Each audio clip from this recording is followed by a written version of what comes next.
Nah, hari ini kita akan melanjutkan khotbah dari Roma pasal 7. Mari kita membuka ayat 13 sampai 25.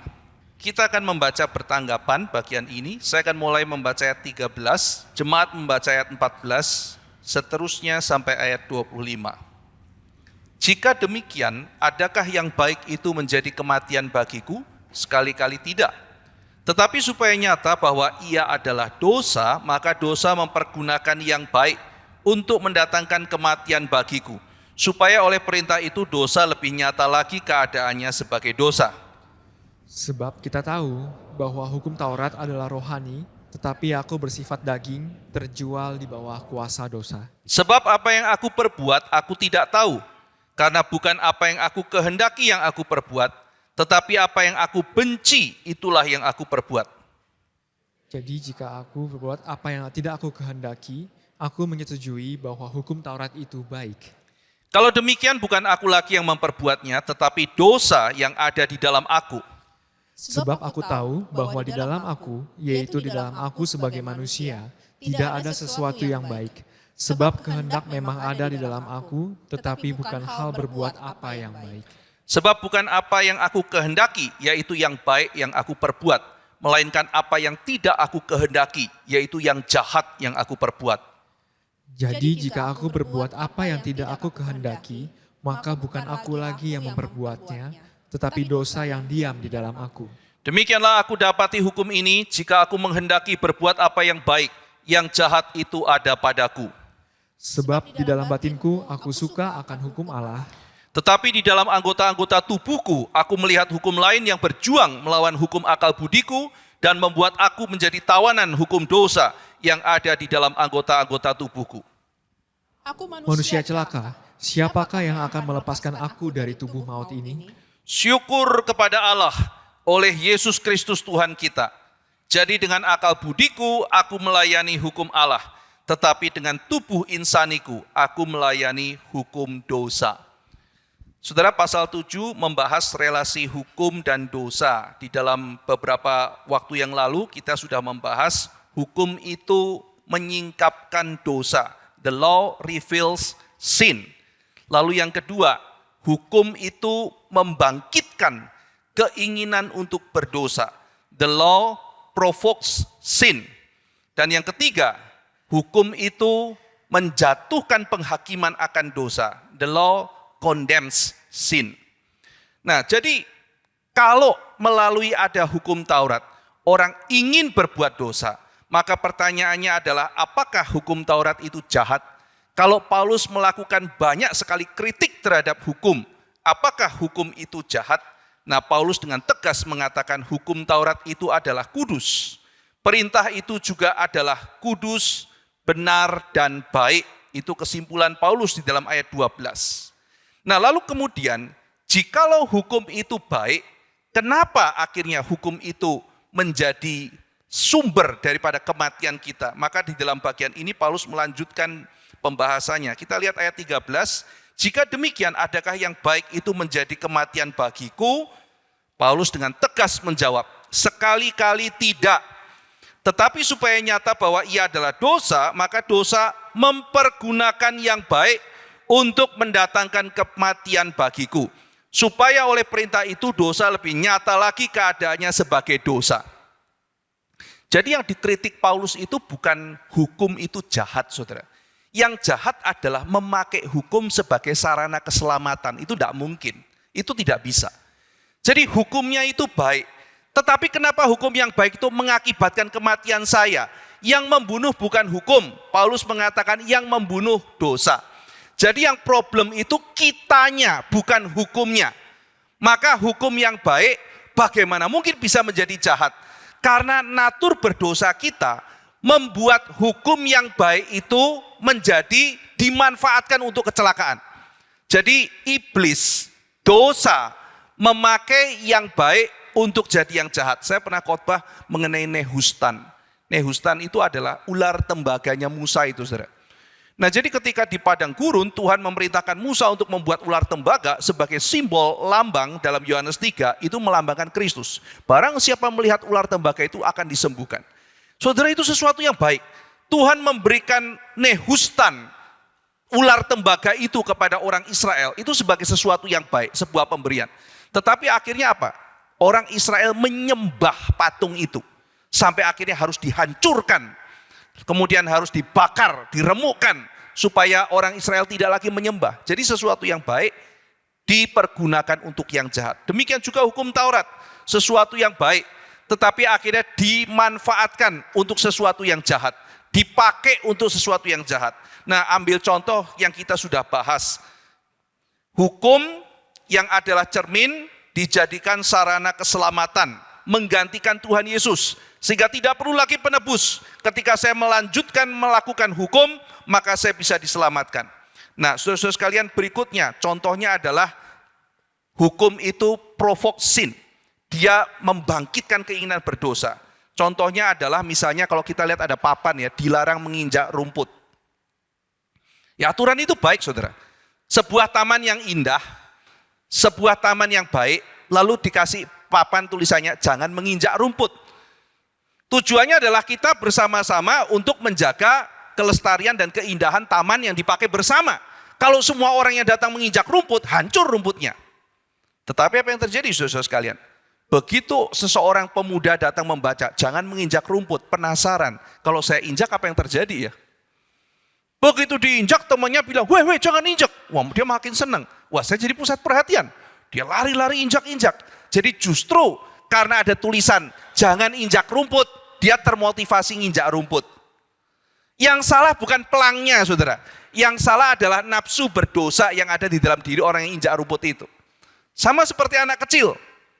Mamanya datang, Dek, jangan sentuh roti, cookies yang ada di toples di meja sebelum makan malam. Ingat ya, jangan sentuh cookiesnya sebelum makan malam. Lah kan ini kan peraturan baik dari mama. Karena kalau dia sudah makan cookies itu, dia tidak makan malam. Cookies itu kan tambahan, makan malam itu yang paling penting, gizinya dari situ. Nah, saudara-saudara sekalian, maka setelah mamanya bilang, jangan sentuh cookies sebelum makan malam. Anaknya terinspirasi. Wah, ada cookies di meja. Gitu. Kok aku gak perhatikan ya? Thank you mama sudah ingatkan aku. Dia lihat gitu ya. Makin dilihat, makin ngomong, jangan sentuh. Makin pengen, saudara. Makin pengen, akhirnya dia makan semua cookiesnya sebelum makan malam. Nah, jadi kalau sudah demikian, apakah peraturan dari ibu itu jahat? Nah, ini sebabnya dari sini kan kita agak hati-hati ketika mengingatkan orang kan, saudara. Kadang-kadang ketika kita mau menegur orang, kita akan lihat apakah sudah waktunya. Jangan-jangan makin ditegur, makin orang penasaran. Ya, jangan gitu, jangan berzina, jangan apa. Oh, bisa berzina ya gitu ya. Nah, ini kan celaka begitu. Nah, itu sebabnya kan ada side effect seperti ini. Memang karena manusia berdosa, dikasih tahu malah ngelawan. Dikasih tahu malah melanggar. Nah, di sini Paulus mengatakan bukan peraturannya, tetapi dosa di dalam diri saya itu yang memanipulasi. Jadi dosa membuat sesuatu yang baik diputer jadi yang jahat. Yang kudus bisa menjadi sarana kejahatan. Tetapi saudara, kita juga melihat hal sebaliknya. Kita melihat dalam bijaksananya Tuhan. Ketika manusia sudah berkubang dalam kejahatannya, ketika iblis mau menghancurkan manusia, maka Tuhan juga bisa pakai dosa manusia, kejahatan orang lain, rencana jahat dari setan untuk kebaikan. Bisa ditwist dan diputar oleh Tuhan. Maka kita melihat, saudara-saudara sekalian, satu sisi kita sedih. Tuhan, hal yang baik kau berikan diputar oleh dosa, sehingga menjadi kejahatan. Tapi ada penghiburan dalam hati kita. Tunggu dulu. Kalau ada orang berbuat jahat pada kamu pun, kalau setan pun merancangkan yang jahat bagi kamu, Tuhan juga bisa putar untuk menjadi kebaikan. Saudara, Alkitab mencatat Ayub itu mau dihancurkan oleh setan. Saudara.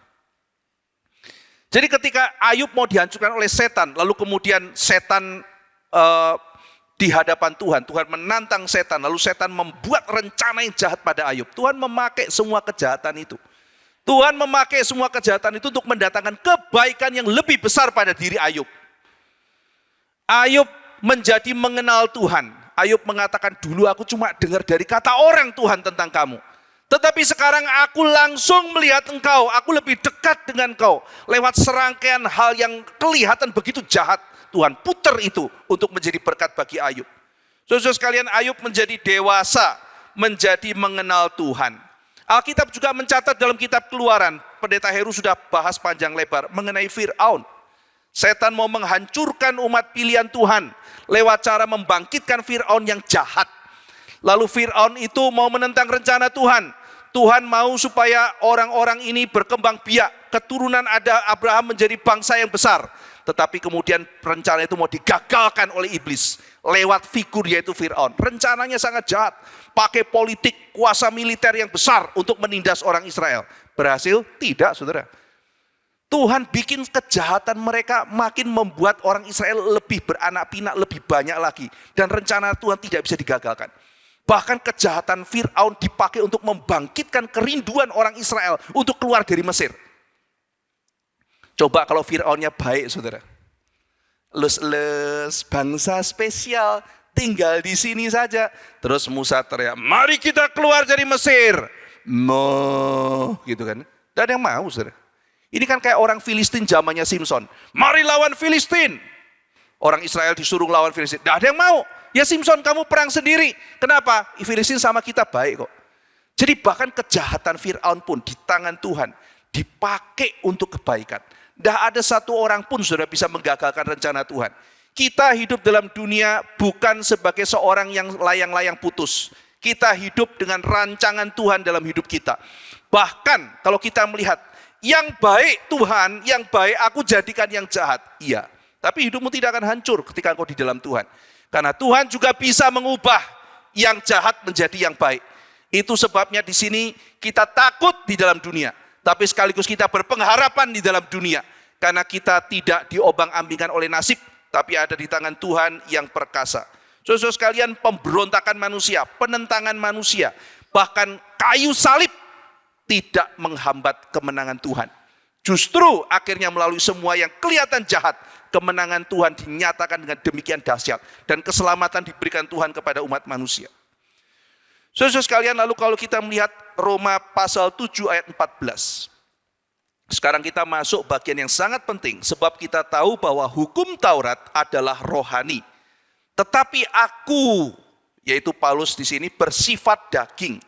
Terjual di bawah kuasa dosa. Nah ini kan kalimat yang sangat mengagetkan, saudara. Aku, siapa aku ini? Aku, Paulus memang berkata ya, aku ini bersifat daging. Loh, di dalam pasal 6 bukankah engkau mengatakan bahwa melalui roh kamu sudah di dalam Kristus? Kamu tidak lagi di bawah hukum dosa. Kamu sekarang sudah mati dan bangkit bersama Kristus. Kamu ciptaan yang baru, bukan? Kenapa kamu mengatakan aku bersifat daging? Terjual di bawah kuasa dosa. Loh, tadinya katanya kita sudah dibebaskan. Kita sudah menjadi milik Kristus. Nah, saudara-saudara sekalian, maka kalimat ini kan menunjukkan apakah Paulus itu masih bersifat daging? Apakah dia masih bersifat berdosa? Jadi aku ini siapa? Apakah betul ini Paulus yang sudah lahir baru itu? Kok tidak cocok dengan pasal 6? Kok tidak cocok dengan pasal 8? Pasal 8 nanti membedakan antara orang yang lahir dari roh, yang ada di dalam roh, dan yang masih dalam daging.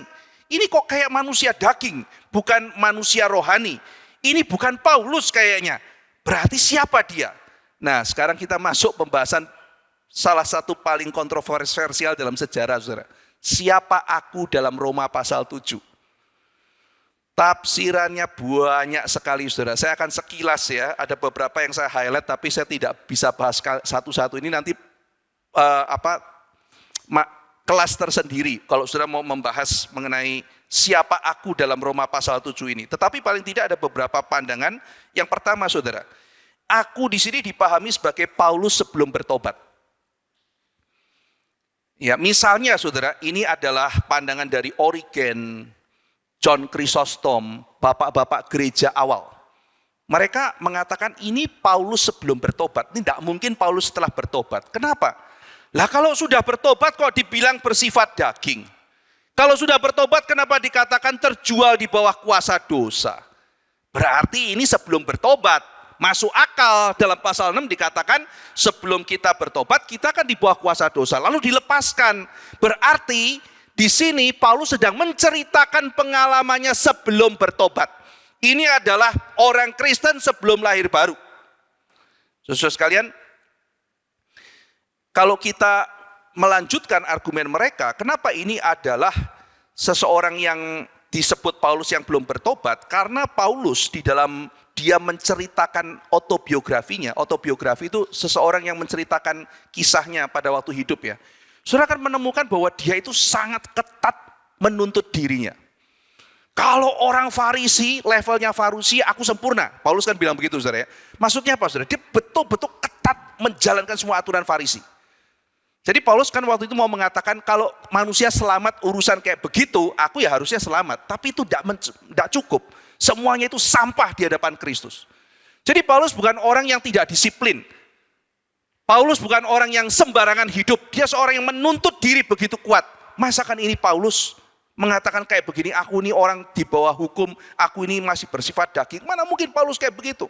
Tidak cocok dengan gambaran Paulus yang dia katakan mengenai keketatannya yang luar biasa. Berikut ya saudara argumennya. Lah kalau ini Paulus yang sudah bertobat, ini kan melemahkan perjuangan kita, saudara. Orang yang sedang bergumul dalam dosa baca gini, Paulus saya kayak begini kok. Aku ini terikat dalam dosa, aku ini bersifat daging. Lah kalau Paulus kayak begitu, aku kan mending. Paulus kan rasul aja boleh gitu, ya aku masih oke lah, rasul aja kayak begitu. Ya kan saudara? Saudara masih ingat ada satu kelompok namanya kelompok sofis. Kelompok sofis itu yang dimusuhi Sokrates. Dan kaum sofis ini dikenal orang yang memperjualbelikan argumentasi, suka tuker suka putar-putar argumentasi. Spin doctor gelarnya. Orang yang melakukan spin. Seorang ahli, tetapi ahli mentwist kebenaran. Ambil contoh saudara, di dalam kisah klasik. Di dalam kisah klasik itu ada orang ya saudara, ada orang yang berzina, lalu kemudian selingkuh, kira-kira begitu. Lalu kemudian dia datang ketemu sama orang sofis. Dia cerita, waduh aku ketahuan selingkuh sama istriku. Aku akan dihajar ini pulang. Lalu dia bilang, mau bayar gak beli argumentasi sama saya? Loh kenapa gitu? Gini, nanti jawab sama istrimu ya. Kamu tahu tidak, dewa pun berzina. Dewa itu berzina. Kalau kamu tahu, Zeus itu pernah berzina. Kalau Zeus pun berzina, punya anak Hercules apa segala macam itu loh saudara. Kalau dewa, pimpinan dewa pun kayak begitu, apalagi kamu, bilang sama istrimu. Iya kan? Yang kedua, itu Pangeran Paris. Lalu kemudian ketemu sama Princess Helen. Helen itu meninggalkan suaminya sama Paris. Itu biasa dalam cerita Yunani dikecam saudara ya. Orang yang egois, hanya demi cinta sendiri menghancurkan satu bangsa. Akhirnya kan orang Troya habis semua. Tetapi sama orang sofis di twist. Gini loh, itu Helen sama Paris cinta karena apa? Karena dipanah sama dewa Eros kan. Celep gitu kan. Lah siapa bisa menghalangi kehendak dewa? Mereka jatuh cinta pun karena dewa. Karena kalau dewa sudah begitu, ya kita bisa apa? Lah sudah perhatikan semua argumentasinya. Kalau yang atas pun kayak begitu, ya kita wajar aja kayak begini. Nah, kalau ini Paulus yang sudah bertobat, jangan-jangan orang yang sedang bergumul dalam dosa. Enggak apa-apa friend, Paulus pun gitu. Ya, Paulus pun enggak karu-karuan kok. Jadi kita masih mending. Yang penting kita diselamatkan. Enggak bisa begitu. Nah ini pasti Paulus belum bertobat. Nah ini argumentasi siapa aku di sini. Ya. Nah saudara, tetapi ada kesulitan dalam bagian ini. Mari kita jujur saudara, secara realistis. Bukankah teriakan dalam Roma pasal 7 mengenai ada dua hukum yang terjadi dalam hidupku. Satu sisi ada hukum aku mencintai yang benar. Tapi satu sisi aku tuh kok juga suka yang gak benar. Bukankah itu pengalaman bukan hanya orang yang belum bertobat saudara. Tetapi siapa di sini yang sudah bertobat, yang sudah terima Yesus, yang sudah jadi orang Kristen dewasa, yang tidak mengaminkan ada pergumulan itu. bahwa untuk mengikut Tuhan itu sulit, bahwa seringkali ada dua kehendak di dalam diri kita yang seolah-olah diri kita terpecah, seperti yang Paulus katakan. Sehingga secara fakta boleh dikatakan orang lahir baru juga mengalami pertentangan batin yang diceritakan dalam pasal 7. Pergulatan melawan dosa itu bukan hanya terjadi pada mereka yang belum beriman, tidak. Tetapi orang yang sudah beriman secara fenomena nyata juga bergumul untuk tetap setia pada Tuhan. Saudara, apakah setelah kita percaya sama Tuhan, ketika digoda oleh dosa, kita jadi lebih betul-betul tuh tidak ada perasaan pergumulan, gampang banget untuk melawan dosa? Faktanya tidak demikian, saudara. Faktanya tidak demikian. Maka kita melihat pergumulan, misalnya seperti Daud ya. Meskipun Daud juga sangat bergumul, tetapi kita melihat bahkan dia akhirnya bertobat dengan sungguh-sungguh. Tetapi kita melihat dia juga tidak kebal akan semuanya itu. Nah, sehingga dengan demikian saudara-saudara sekalian, mengatakan bahwa ini adalah Paulus sebelum dia bertobat. Seolah-olah kita mengatakan bahwa orang yang sudah bertobat itu bisa dengan mudahnya melewati dosa, dan kita seolah-olah tidak ada pergumulan dengan dosa. Yang kedua, saudara, argumentasi aku ini adalah Paulus sebagai perwakilan manusia universal.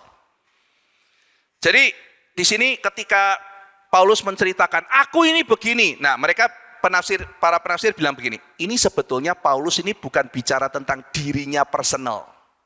Saya ambil contoh gini, saudara. Saya tidak berzina, tetapi saya mau mengambil pengalaman orang universal. Begitu banyaknya, saya ini sebagai pezina. Saudara berkata, lah, dia berzina ya gitu. Tapi ketika saya mengatakan begini, saya sebagai manusia yang mencuri, ya, oh dia pencuri ya gitu.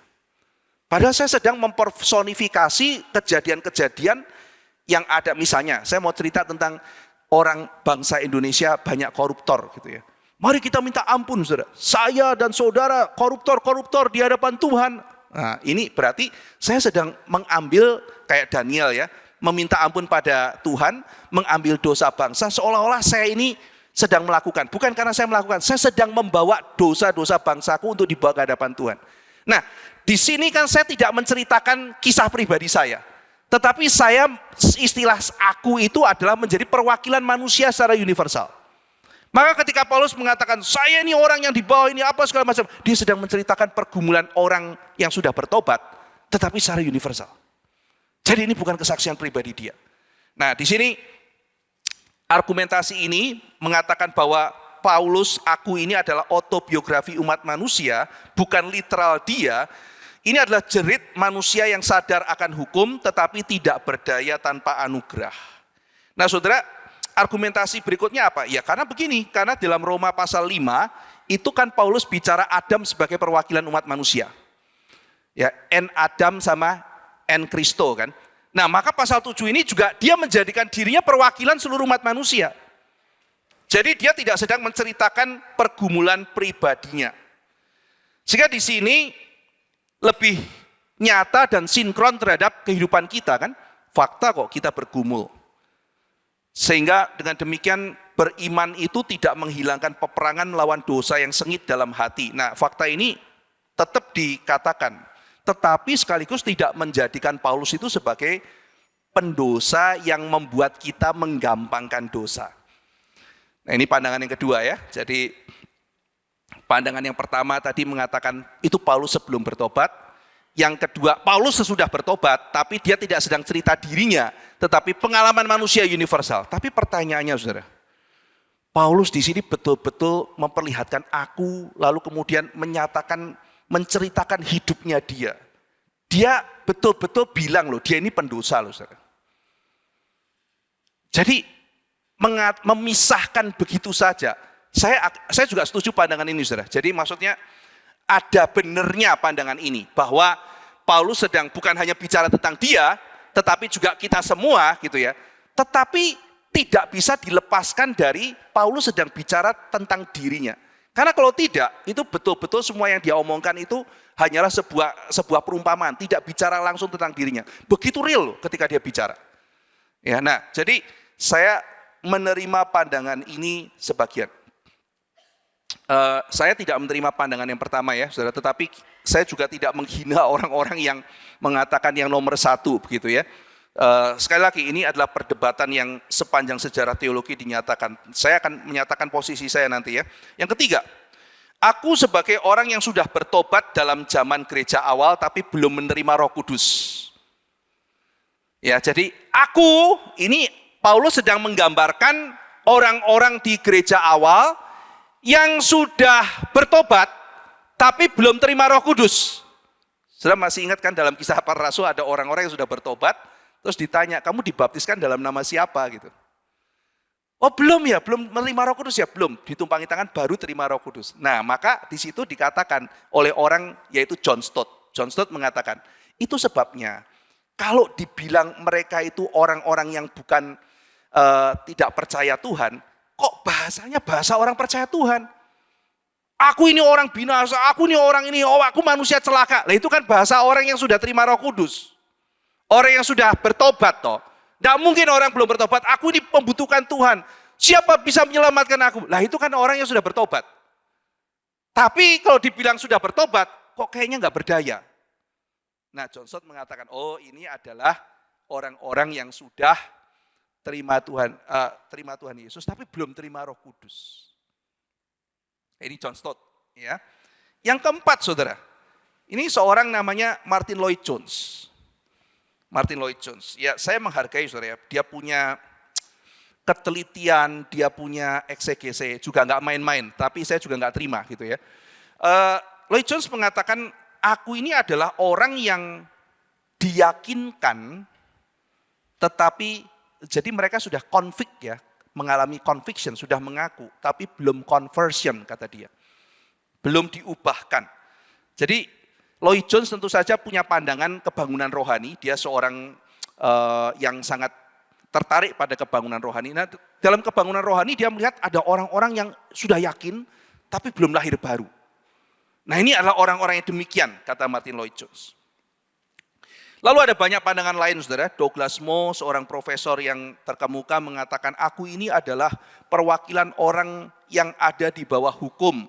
Misalnya orang-orang Israel ya, orang-orang Israel waktu itu mencintai hukum, tapi belum menerima Roh Kudus. Ada yang mengatakan, oh itu perwakilan Adam, aku ini adalah perwakilan Adam, macam-macam saudara. Tetapi mungkin saya langsung kepada apa yang menjadi pandangan para reformator. Aku sebagai Paulus adalah orang Kristen yang dewasa. Jadi siapa aku di sini? Ya Paulus sebagai orang Kristen yang dewasa. Dia menceritakan bahkan orang Kristen dewasa pun mengalami seperti ini. Nah ini mulanya dari Agustinus pandangan ini saudara. Agustinus itu di awal-awal memang mengikuti Origen, bapak gereja. Wah ini Paulus sebelum bertobat ini. Tidak mungkin sesudah bertobat. Tapi pelan-pelan dia berubah saudara. Agustinus melihat, tidak bisa, ini adalah Paulus yang sudah bertobat. Nah, akhirnya pandangan Agustinus ini mempengaruhi para reformator, baik itu Luther, Calvin, para reformator yang lain, itu akhirnya mengikuti, ini aku adalah sebagai Paulus orang Kristen yang dewasa. Kenapa, saudara? Kenapa demikian? Saudara, kalau ini Calvin misalnya mengatakan pengalaman orang, kalau ini pengalaman orang belum lahir baru, kok bahasanya bahasa orang yang sudah lahir baru? Tadi saya sudah nyatakan di depan ya. Misalnya, Paulus ini sadar akan dosa loh. Bagaimana mungkin dia mempunyai kesadaran akan dosa kalau dia belum lahir baru? Lalu sadar tidak ada yang baik dalam dirinya. Ini kan tanda dia sudah lahir baru. Berikutnya, dia mencintai hukum sedalam batinnya. Di dalam hatiku aku mencintai hukum. Nah, ini kan bahasa orang yang sudah lahir baru. Lalu kemudian ya ingin melakukan hukum meskipun tidak bisa. Dia ingin, dia cinta dan ingin melakukan hukum. Saudara kalau membaca Yohanes dan sebagainya ini tanda orang yang sudah terima Roh Kudus. Dia suka hukum, dia mencintai hukum, dia ingin melakukan hukum. Nah ini adalah ciri-ciri orang yang sudah lahir baru. Nah saudara sekalian, jadi itu semua bahasa orang lahir baru. Paulus menggambarkan dirinya sebelum bertobat sebagai menganggap apa yang dilakukannya itu benar, bukan? Jadi kalau saudara membaca Paulus sebelum bertobat, dia kan seolah membenarkan dirinya. Dia bangga akan semua pencapaiannya. Dia mengatakan dia menganiaya jemaat Tuhan dan menganggap itu bakti terhadap Tuhan. Beda sekali. Jadi Paulus dulu tidak merasa dirinya bersalah. Paulus dulu merasa sudah komplit melakukan semua hukum Taurat. Paulus yang dulu merasa sudah lengkap. Aku Farisi, dibanding semua Farisi boleh adu. Kan Paulus cerita begitu, saudara. Tapi Paulus yang sekarang bilang, enggak, aku enggak bisa. Enggak, bukan aku. Beda sekali, saudara. Justru kesadaran akan dosa yang ditakutkan itu menjadi ciri dia sudah lahir baru. Saudara, berikutnya Paulus mengatakan kalau dia suka hukum, pikiran itu adalah milik mereka yang di dalam Tuhan. Maka pikiran daging adalah pikiran yang menentang hukum, tidak mau tunduk pada hukum. Nah, saudara, dan ini sesuai dengan gambaran cara Paulus dan para orang kudus itu melihat dirinya. Kalau saudara lihat para orang kudus ya, dan cara Paulus melihat dirinya itu konsisten. Misalnya begini, saudara. Paulus pernah bilang bukan, di antara semua rasul, aku yang paling rendah. Saudara setuju, enggak setuju itu urusan lain kan. Tapi dia mengatakan itu, di antara semua rasul aku paling rendah. Kenapa? Dia punya alasan, aku paling berdosa, aku paling gak layak. Aku menganiaya jemaat Tuhan. Dia begitu menganggap dirinya itu begitu di bawah, saudara. Berikutnya, saudara, dia mengatakan kalimat yang lebih kontroversial lagi. Di antara semua orang berdosa, kata Paulus, aku yang paling berdosa, aku minus. Karena orang lain berdosa cuma begitu, saya menganiaya jemaat Tuhan. Saya melakukan pembunuhan terhadap jemaat Tuhan. Saya minus, saya orang paling berdosa di antara yang berdosa. Saudara, kalimat itu bukan diucapkan oleh dia sebelum bertobat, sesudah bertobat.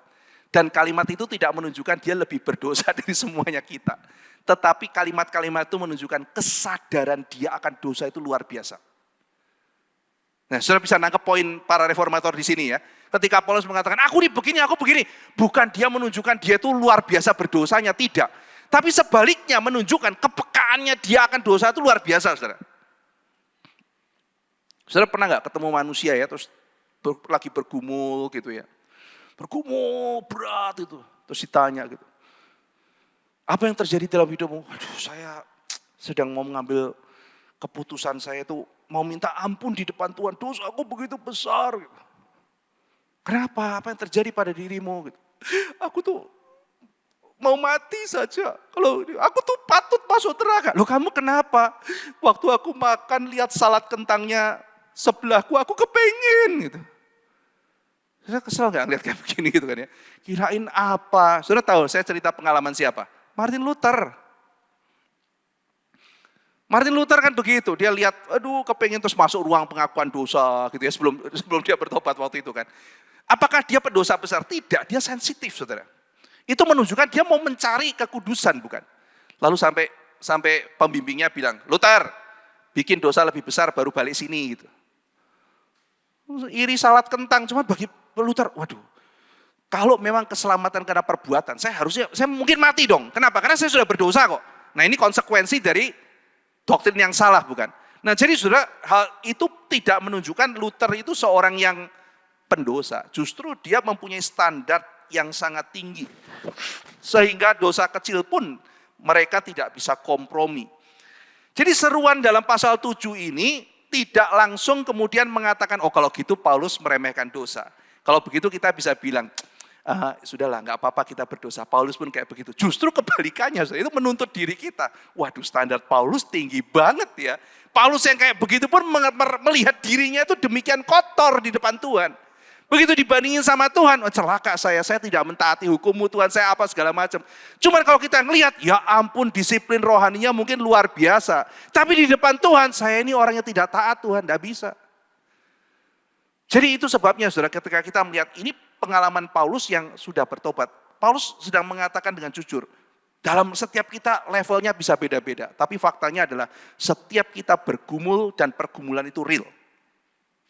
Bahkan ketika kita sudah dewasa rohani, itu tidak menghilangkan pergumulan kita dengan dosa. Dosa tidak boleh diremehkan. Justru Paulus memperlihatkan bagaimana dia sensitif terhadap dosa. Ayub, saudara. Ayub bagaimana melihat dirinya. Saudara, kalau melihat Tuhan berkata-kata tentang Ayub, Tuhan mengatakan, lihatlah hambaku Ayub.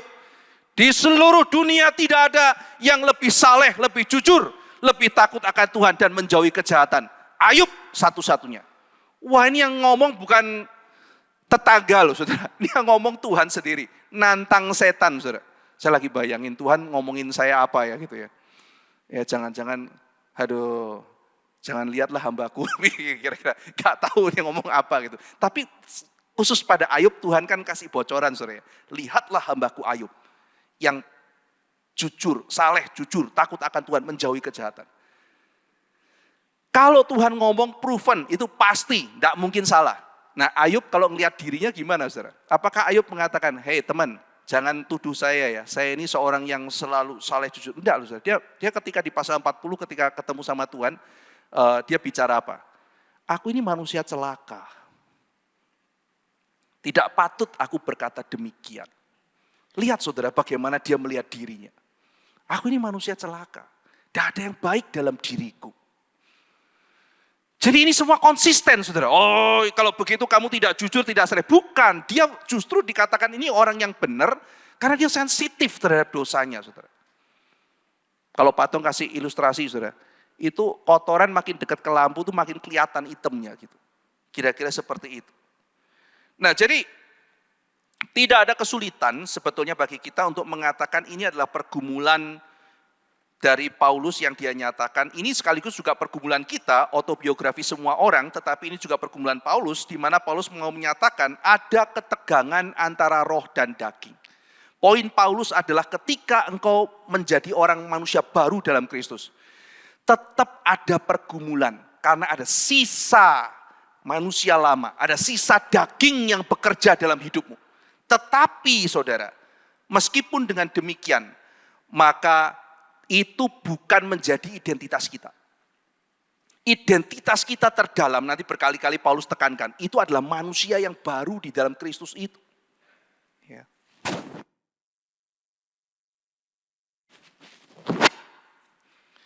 Sehingga ketika saudara sedang pergumulan dengan dosa, itu tidak mengatakan bahwa saudara itu pasti seorang yang binasa. Tidak saudara, tidak seperti itu.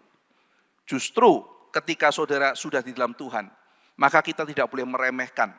Kita harus dengan disiplin, dengan tekun, kita menyadari kita ini lemah. Dengan demikian kita bisa mempergunakan lebih banyak lagi means of grace, sarana anugerah yang Tuhan berikan untuk menjaga hidup kita kudus di hadapan Tuhan. Saudara, lalu kemudian Roma pasal 7 ayat 15 sampai 17. Ini nanti akan diulang-ulang terus saudara ya.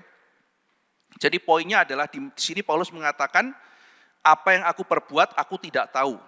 Karena bukan apa yang aku kehendaki yang aku perbuat, tetapi yang aku benci yang aku perbuat. Jadi jika aku perbuat apa yang tidak aku kehendaki, aku menyetujui bahwa hukum Taurat itu baik.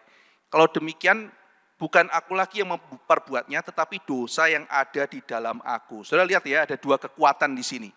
Kekuatanku yang sudah di dalam Tuhan, keinginanku untuk mencintai hukum Tuhan, dan manusia lamaku yang ingin menentangnya. Jadi ada dua kehendak sekaligus. Nah, jadi Calvin melihat bagian ini bukan sebagai alasan boleh berbuat dosa, bukan. Tetapi kata Calvin ini seruan jujur Paulus bahwa orang yang sudah lahir baru juga mengalami pergulatan yang sengit. Ada dua kehendak yang bertarung. Herman Bavinck mengatakan Paulus sedang menjelaskan kompleksitas kehendak dalam diri orang percaya. Jadi dalam diri kita ada kompleksitasnya. Mereka yang sudah di dalam Tuhan ingin mendapat yang baik, tetapi sisa dosa dalam diri manusia membuat mereka memiliki kehendak yang lain. Jadi ada namanya perpecahan kehendak. Jadi ada perpecahan kehendak. Nah, jadi saya menganalisis saudara, kenapa manusia bisa mengalami penipuan diri atau self-deception. Salah satu penjelasan dalam kitab suci adalah karena manusia mengalami perpecahan kehendak atau division of will. Jadi ketika kehendak itu terpecah, di situ kita mungkin menipu diri kita. Nah, karena begini saudara, menipu diri itu menimbulkan dua kesulitan yang disebut dua paradoks. Yang pertama paradoks statis, yang kedua paradoks dinamis. Saya jelaskan sedikit. Kalau saudara menipu orang lain, ya kan? Misalnya saudara, ada penipu mengatakan, Pak Budi itu orang yang baik, Pak Budi itu orang bisa dipercaya. Padahal orang itu tahu Pak Budi itu kriminal, penipu jahat. Tapi dia ngomong sama saudara, Pak Budi itu orang baik, bisa dipercaya. Jadi saudara diperkenalkan dengan seorang kriminal, tetapi dikatakan dia orang baik. Lalu saudara misalnya tertipu, oh iya ya Pak Budi itu orang baik, saya percaya Pak Budi orang baik. Nah akhirnya saudara nanti akhirnya tertipu. Ya kan? Nah jadi saudara bisa tertipu karena ada seseorang yang tahu bahwa Pak Budi itu sebetulnya jahat, tapi dia bilang baik. Dan ada saudara yang tidak tahu kalau Pak Budi itu sebetulnya jahat, taunya cuma baik. Jadi ada penipu dan ada yang tertipu. Tetapi orang menipu diri, itu sekaligus saudara tidak tahu bahwa Pak Budi jahat, sekaligus saudara tahu Pak Budi jahat. Itu gimana menjelaskannya? Itu paradoks yang pertama, namanya paradoks statis. Iya kan? Jadi kalau penipuan itu ada orang yang tahu kebenarannya, ada yang tidak tahu kebenarannya. Paradoks statis adalah di mana saudara tidak tahu kebenarannya, sekaligus saudara juga tahu kebenarannya. Bagaimana mungkin itu terjadi? Iya kan? Gimana saya menipu diri saya sendiri? Kamu tahu nggak Pak Budi jahat? Pak Budi baik. Oh Pak Budi baik ya? Hahaha, dia tidak tahu Pak Budi jahat. Habislah kamu. Oh gitu ya, Pak Budi baik ya, bukannya dia jahat. Oh enggak, Pak Budi baik. Siapa yang bilang kamu? Aku dengar desas-desus Pak Budi jahat. Dia sangat baik. Haha, aku tipu dia. Oh gitu ya, oke lah aku percaya kalau Pak Budi itu baik. Haha, dia tertipu. Enggak, aku bersyukur dia orang baik. Gimana itu bisa terjadi saudara? Itu namanya paradoks statis. Yang kedua paradoks dinamis. Waktu saya mau nipu saudara, saya niat mau nipu. Yang kedua, saudara kalau tertipu, saudara gak tahu, gak ada punya niat jahat, kemudian ditipu. Ya kan? Nah bagaimana mungkin dalam diri kita niat nipu diri kita sendiri dan ada orang yang gak tahu sedang ditipu, kemudian dia juga tidak niat tapi dia tertipu. Bagaimana mungkin itu terjadi? Itu namanya paradoks dinamis. Nah bagaimana menjelaskan ini saudara? Tetapi penipuan diri itu kan alkitabiah. 1 Yohanes pasal 1. Orang yang tidak mengaku dosanya sedang menipu diri. Jadi penipuan diri itu adalah dosa yang paling fundamental saudara. Ketika Tuhan mengatakan, kau berdosa, saya tidak berdosa. Itu penipuan diri kata Tuhan. Kamu sedang menipu dirimu sendiri. Kamu berdosa, tapi mengatakan dirimu tidak berdosa. Kamu bukan sekedar menipu Tuhan. Kamu sedang menipu dirimu sendiri. Yakobus mengatakan, barang siapa yang tahu yang baik, tapi tidak melakukannya, sedang menipu diri sendiri. Di Korintus dikatakan, ada orang-orang yang merasa dirinya itu tinggi. Padahal sebetulnya dia itu nothing. Maka kalau kamu nothing, merasa dirimu tinggi, engkau sedang menipu dirimu sendiri. Ada begitu banyak saudara dalam Alkitab. Istilah menipu diri. Bagaimana mungkin itu terjadi? Nah saudara-saudara sekalian, division of will itu bisa menjelaskan mengapa orang menipu dirinya. Saya bacakan kalimat Agustinus saudara ya, dari buku Confessions, buku ke-8. Saya bacakan, kehendak yang baru yang mulai tumbuh dalam diriku sebagai kehendak untuk melayanimu dengan sukarela dan menikmatimu ya Tuhan, satu-satunya sumber kesenangan yang sejati. Nah perhatikan ya, ini kan kalau dalam Roma pasal 7, ini diri yang ingin cinta hukum itu kan, karena lahir baru.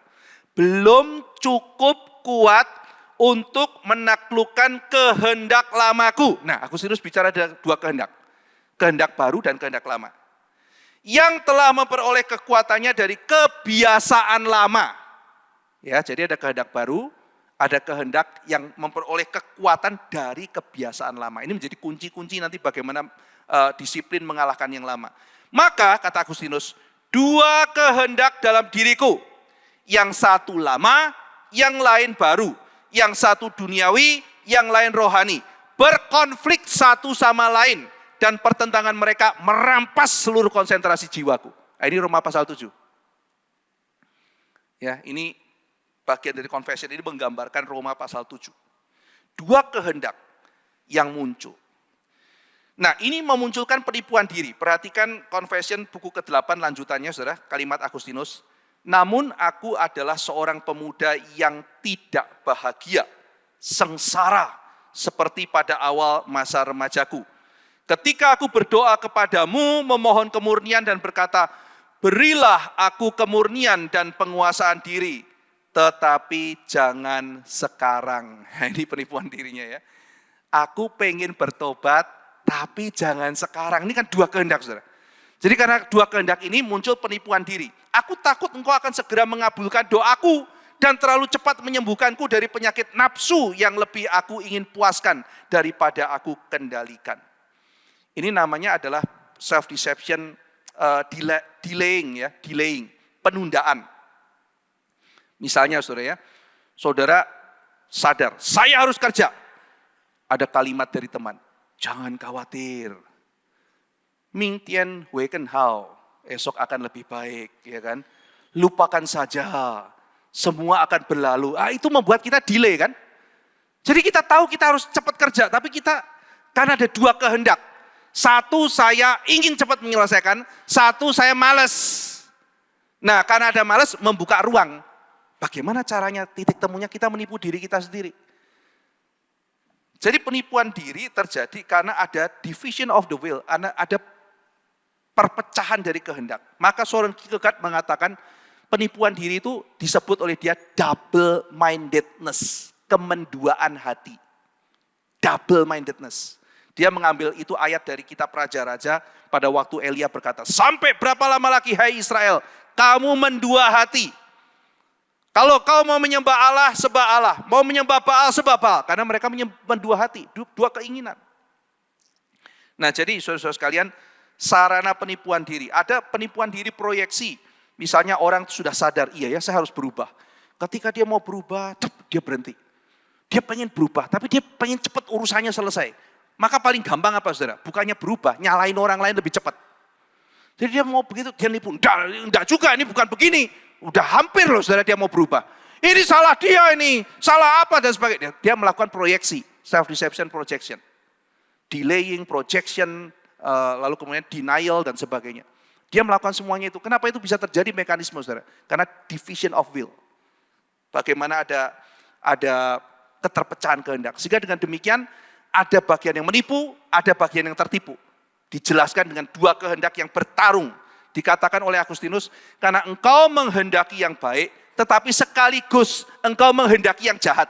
Maka dengan demikian engkau menghendaki yang baik, sekaligus tidak menghendaki yang baik. Itu terjadi dalam diri kita. Nah jadi saudara-saudara sekalian, fakta mengenai dua hukum yang bekerja, dua kehendak, ini terjadi pada semua orang. Dan justru orang-orang percaya diberikan peringatan. Dan dengan peringatan ini, baik dari Calvin dan sebagainya, dari Agustinus, membuat kita mengingat, iya ya, aku juga tidak kebal. Karena aku punya dua keinginan sekaligus. Wah, papa itu ya, orang rohani. Dia pasti mau yang terbaik buat kita. Tidak tentu saudara. Dua kehendak. Satu menghendaki yang baik, satu menghendaki yang tidak baik. Dan itu terjadi pada semua orang. Maka tidak ada orang kebal, kita tidak boleh meremehkan dosa. Dan kita juga tidak boleh menganggap diri kita paling benar di dalam kehidupan kita. Tidak boleh menganggap diri kita paling benar. Nah saudara, penipuan diri kan yang sering saya bahas saudara. Seringkali kita mengatakan hal yang baik. Misalnya saudara, kita ingin melampiaskan emosi kita. Lalu kemudian penipuan dirinya apa saudara? Jadi kita ingin melampiaskan emosi kita. Tapi kita juga mau yang baik. Dan ini bertarung saudara. Akhirnya di sini terjadi penipuan. Keinginannya baik, saya sudah pernah jelaskan. Tapi caranya tidak baik. Keinginannya baik, tapi caranya berdosa. Ya, jadi natural will, sinful desire, sinful way. Ya, jadi caranya itu sinful, tetapi desire-nya natural. Saya pengen kamu berubah, itu baik. Tetapi caranya tidak baik. Kenapa caranya tidak baik? Karena ada keinginan yang kedua. Saya kepengen cepat, saya tidak mau lama. Karena kalau pakai cara yang seperti ini, lamanya minta ampun. Penuh pengampunan dan sebagainya. Ini cara lebih cepat, saya pakai marah. Dan ketika marah ditanya, kok kamu marah-marah kayak begini? Ya kan demi keadilan, supaya kamu berubah dan sebagainya. Menakutkan saudara. Dan itu terjadi pada setiap kita. Ya, jadi ini bukan mengatakan, wow ini kalau begini boleh berdosa dan sebagainya. Tidak saudara. Justru Paulus menyatakan ada dua hal yang sedang bertarung dalam hidup kita. Nah saudara, ayat 18-20 mengulang lagi tema-tema ini. Ya. Dan di sini Paulus mengatakan yang baik itu hukum, tapi aku yang jahat, bukan hukum yang jahat, aku yang jahat. Sehingga Agustinus mengatakan, Tuhan, kebaikan dalam diriku itu karyamu, sisanya itu kesalahanku. Menarik saudara ya. Tuhan, aku kalau bikin baik itu kan engkau, sisanya jahat-jahat itu kerjaanku. Ini pengakuan yang tulus, saudara-saudara sekalian. Nah, jadi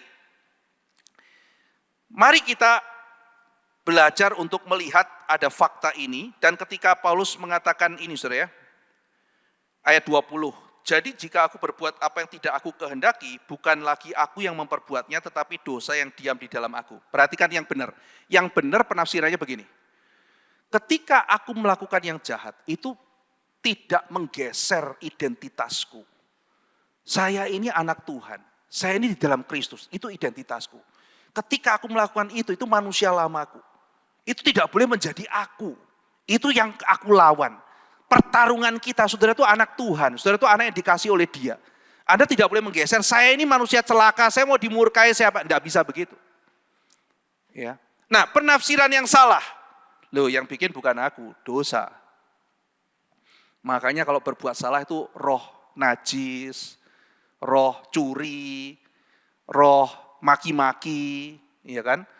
Roh jina, roh apa? Yang disalahin roh-roh itu, saudara. Karena bukan aku. Tetapi dosa yang diam di dalam aku. Gampar orang. Kenapa kamu gampar? Roh gampar. Iya kan? Saya pernah ketemu satu anak gitu, saudara. Dia itu tampar temennya. Silet temennya. Pakai silet itu, saudara. Dia pakai lalu kemudian main-main potong tangan temannya, anak SMA. Saya panggil, saya kasih tahu, kenapa kamu potong teman kamu? Itu kalau sedikit kena itu nyawa manusia, kamu bisa urusan sampai ke polisi dan sebagainya. Kamu bisa pembunuhan dan sebagainya. Kamu jangan main-main kalau dengan nyawa orang. Dia mengatakan, Pak, setan menggerakkan tanganku. Gitu. Itu kira-kira peristiwa tahun 97 pas 98, saudara, belum ada undang-undang tahun 2014 HAM dan sebagainya. Saya gampar, saudara, pak gitu kan ya. Zaman itu kan enggak ada HAM-HAMan dan sebagainya. Lalu udah ada polisi-polisian, saya gampar anaknya, pak gitu kan ya. Apa? Pak gitu kan ya. Di kantor guru saya gamparin. Terus anaknya bilang, Pak, kenapa? Tangan saya, saya bilang gitu. Saya tidak bisa menghentikan tangan saya gitu. Enak aja ngomong begitu kan ya. Lalu kemudian dia sudah diam gitu. Tahu kamu, setiap orang bertanggung jawab atas perbuatannya sendiri. Dan saya gambar kamu karena kamu hampir kena nadinya anak. Itu masalah nyawa. Ya kan, masih untung saya gambarnya begini, bukan begini gitu kan ya. Udah diam gitu kan. Nah jadi saudara-saudara sekalian, enggak ada alasan bukan salah saya kok. Ini tangan saya digerakkan iblis gitu kan ya. Memotong, enggak bisa, tangan saya juga enggak bisa dihentikan gitu kan ya. Saya kan bertanggung jawab gitu. Iya kan, jadi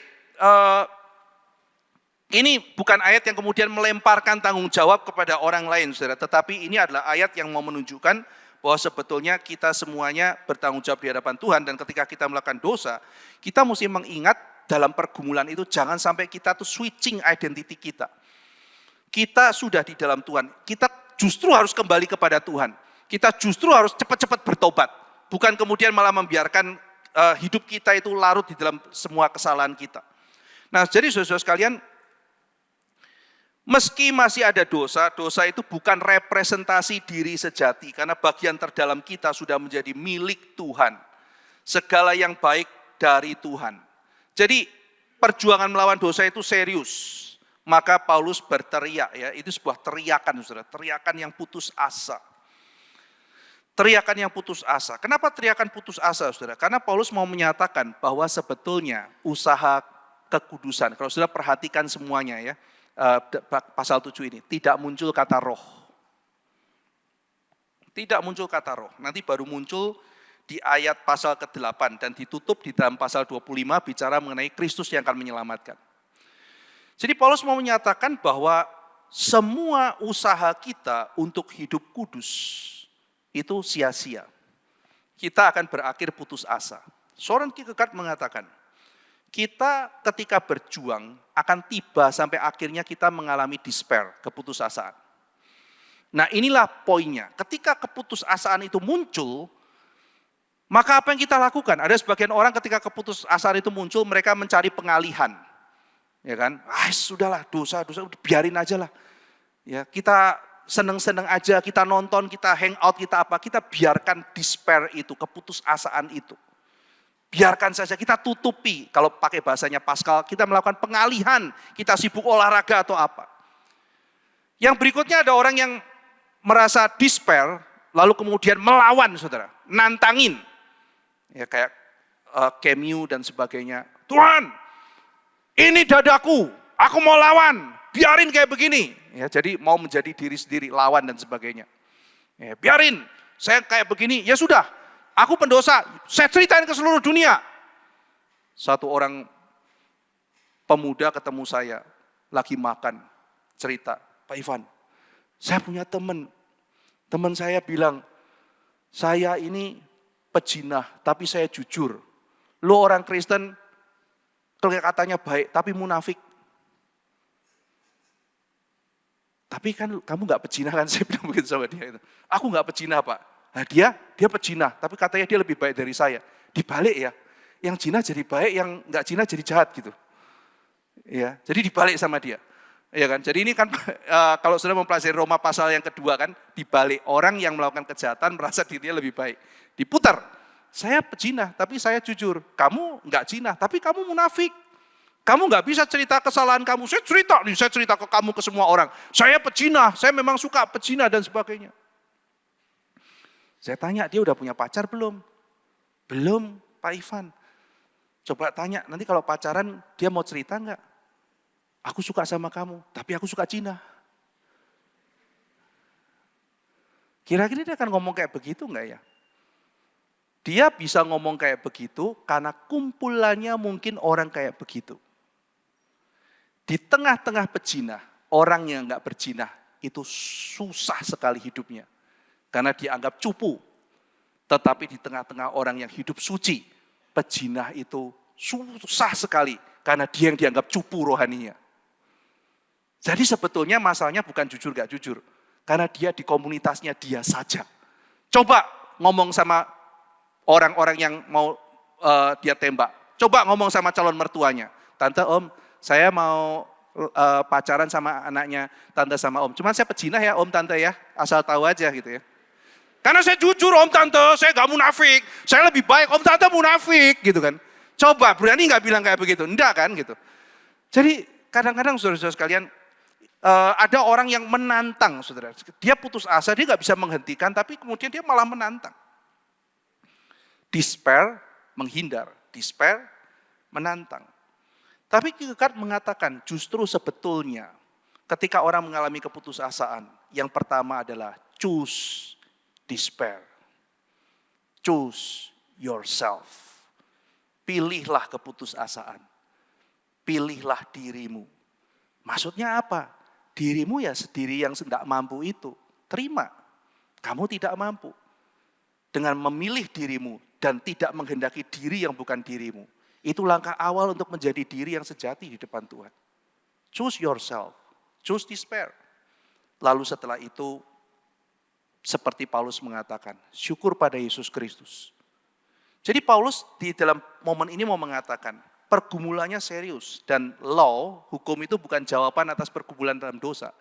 Tidak mungkin kita menang melawan dosa kalau bersandar pada kekuatan diri dan hukum. Tidak mungkin. Kecuali bersandar pada Yesus Kristus dan bersandar pada kuasa Roh Kudus, tidak akan ada kelepasan dari dosa. Jadi saudara-saudara sekalian, disiplin itu penting. Tetapi disiplin tidak bisa menggantikan kebergantungan kita pada Roh Kudus. Rumus-rumus dan formula itu penting, tetapi tidak boleh dipakai untuk menghindar. Saudara sekalian, jadi pengalaman rohani tidak bisa membuat kita akhirnya menjadi seseorang yang menang dalam peperangan rohani. Tersentuh, lalu kemudian merasa dekat dengan Tuhan, lalu kemudian perasaan-perasaan emosi tertentu, itu tidak bisa membuat kita menang, saudara. Yang membuat kita menang adalah Yesus Kristus dan kebergantungan kita pada kuasa Roh Kudus. Ya, orang yang bergantung pada Kristus pasti memakai sarana rohani. Dia pasti disiplin. Banyak orang mau menang tetapi tidak mau disiplin, saudara. Dia akan memakai semua sarana means of grace, doa, puasa, kemudian gereja Tuhan, sakramen, persekutuan orang kudus dan sebagainya. Itu semua menjadi bagian yang dia pakai. Tetapi di poin ini, Paulus mengingatkan, tidak ada orang bisa menyelamatkan kau dari tubuh celaka itu, kecuali roh. Maka nanti dalam pasal 8, dia banyak bicara mengenai apa bedanya hidup dalam roh dan hidup dalam daging. Biarlah kita terus menjaga kekudusan kita. Bagi saudara yang bergumul, Paulus mengingatkan kita, memang itu tidak bisa kita hindarkan. Tidak ada shortcut untuk itu. Kita harus menghadapinya, setiap kita. Kita tidak meremehkan, tapi juga tidak boleh menggeser identitas kita. Kita tidak boleh mendiamkan lalu mengatakan, sudah biarlah Paulus kayak begitu. Tidak ada kayak begitu. Kita harus bertumbuh dalam kekudusan. Justru panggilan kita, Paulus mengajarkan ketika engkau dilahirbarukan oleh Roh Kudus, dia akan menolong kamu untuk hidup kudus. Jadi saudara tidak boleh putus asa, tidak boleh berhenti. Saudara harus maju, memakai semua sarana yang Tuhan berikan. Tetapi saudara sekalian, kita juga sekaligus ingat, tidak ada di antara kita yang kebal. Kita terus minta pertolongan Tuhan, bersandar pada kuasa Roh Kudus. Mari kita berdoa. Kami bersyukur kepada Tuhan yang telah menyelamatkan kami dan membebaskan kami dari tubuh maut ini. Kami ada dalam masa antara di mana keinginan kami, Tuhan, terbelah menjadi dua. Roh Kudus bekerja membawa kami mengasihi kebenaran-Mu, tetapi manusia lama kami masih menyukai dosa-dosa. Tuhan tolong di dalam peperangan ini kami tidak bersandar pada metode, tidak bersandar pada strategi, tidak hanya bersandar kepada disiplin yang ada, tetapi kami boleh bersandar pada pribadi Yesus Kristus dan bersandar pada pertolongan Roh-Mu, karena tidak ada pengudusan melalui roh kecuali melalui Roh Tuhan. Sebagaimana Paulus mengajarkan tidak ada pembenaran di luar Kristus dan pembenaran melalui Roh Kudus, maka tidak ada pengudusan kecuali melalui Kristus dan pekerjaan Roh Kudus. Terima kasih Tuhan untuk kebenaran pada hari ini. Dalam nama Tuhan Yesus kami berdoa. Amin.